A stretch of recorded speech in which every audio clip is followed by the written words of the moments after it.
Hello, everybody.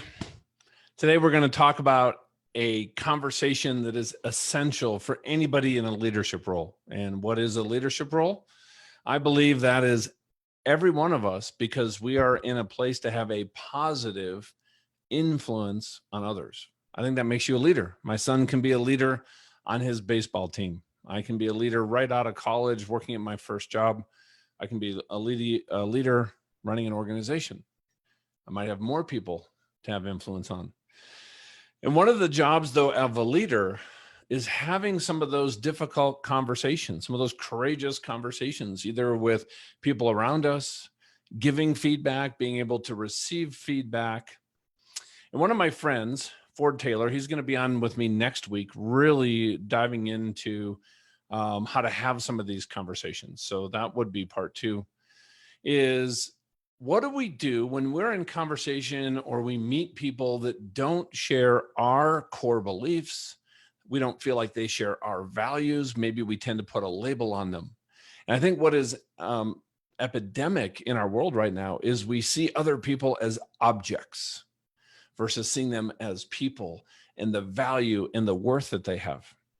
And here's a question I had to ask myself is, how good am I at having conversations with people that are very, very different from me, that maybe I don't understand their background or their experiences or where they're coming from, because all those things are in our head and we bring it into every conversation.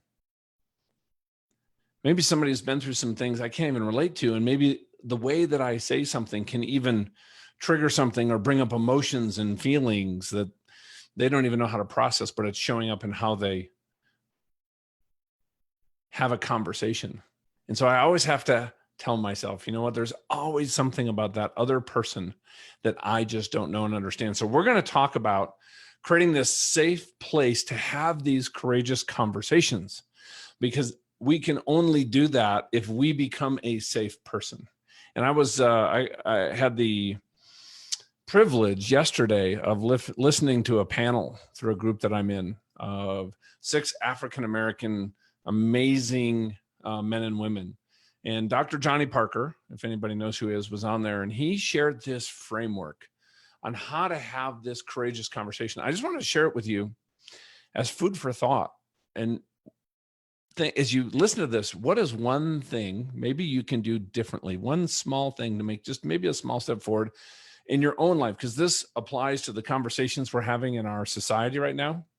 It applies to the conversations that we're having at work. It has the conversations we're having in our families.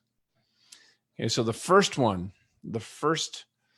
aspect of this, of really this heart of creating a safe place, is humility plus honor. Think about, what does humility mean? Guess what? It means that, hey, I may be wrong. I have to look and say, hey, what are my intentions in this conversation? Do I have a goal in this conversation to prove myself right? Or do I have a goal to actually find common ground where we can come together? And am I making a choice to honor and respect others who have a different point of view than mine? Can I approach coming into that conversation from a place of curiosity and wanting to learn versus a place of judgment? The second one is empathy. Am I open and willing to understand a situation from a different perspective?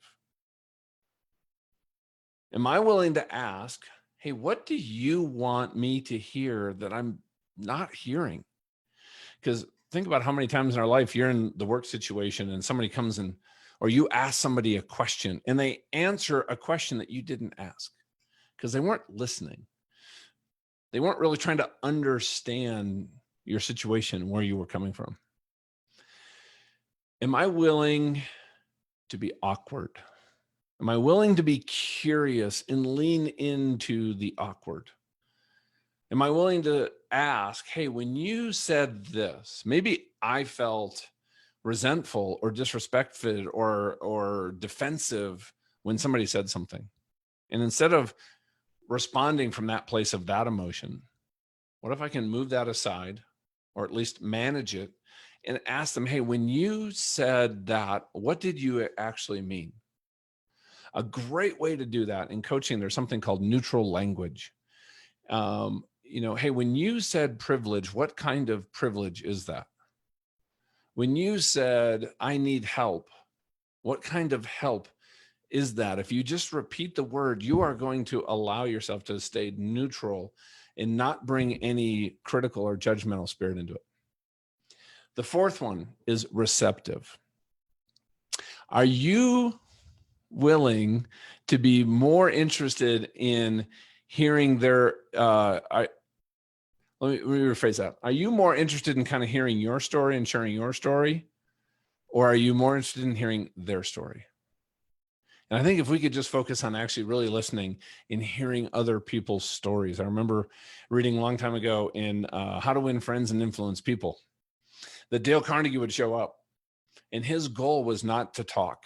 It was to ask questions, to be like seriously interested in other people. And people started saying that he is the most amazing conversationalist. You know what he did? He was interested in other people and kept the conversation going by being genuinely interested, not manipulative, and drawing them out. And that's where he found ways to connect. So the fifth way that Dr. Johnny Parker shared, this is something he shared with us yesterday, and I just thought this was also powerful, was true and trust. True plus trust. And here's what he asked us, right? Are you willing to build or rebuild trust by believing the best about your own heart? What if you started seeing yourself as a better person? I gotta tell you, I was convicted as I was just on a walk the other day, and I was thinking about people that have said certain things that are going on in the media right now. And there was just this incredible spirit of just criticalness and criticizing. And I just wanted to go tell people how wrong I thought they were.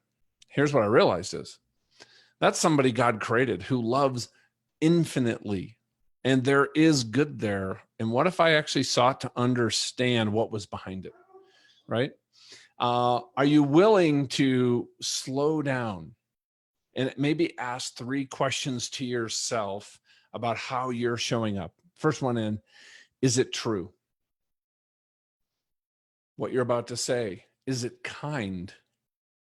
And for a lot of us, this is a hard one. The third one is it necessary?